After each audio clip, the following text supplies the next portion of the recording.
today is Earle Ford, Attorney Earle Ford. I met him right when he decided to go into politics. He is a former, he was working for the IRS at that time, going after people who were committing fraud at the level of 500 million and above, right? So he has a great background for this, and that's where my heart is, because I'm a former insurance agent, so I kind of know what kind of fraud is going on in the state and the insurance industry. So he's running for CFO for the state, very important position.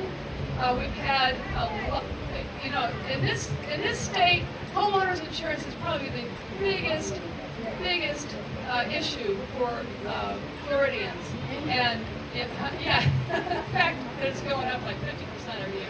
Anyway, welcome Earle Ford and let's listen to what he has to say. Thank you. It's always great being in front of Democrats, and I can honestly say at this point in time, I've never been more proud to be a Democrat.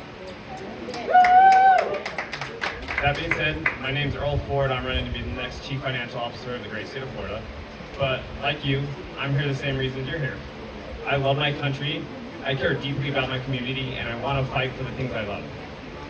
I spent the last 15 years of my life dedicated to my community and my country. And what that ultimately looked like was I enlisted in the United States Army in the infantry, where I eventually became a paratrooper with the 1st 509th Infantry Airborne Battalion. And during that time, the Army instilled those values into me: loyalty, duty, respect, selfless service, honor, integrity, personal courage to do the right thing. I was fortunate enough to carry these values with me throughout my life, and they're within me till today.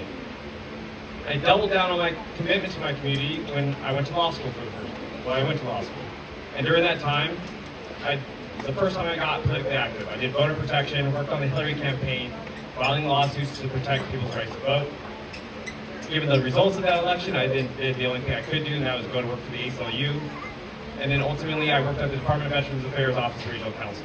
I was fortunate enough to get through law school, and afterwards, I went and worked at the state attorney's office, and that was the first time in my life I ever held people accountable. That job, unknowingly, lined me up for working at my next job, and that's working at the greatest three-letter agency in the world, the IRS.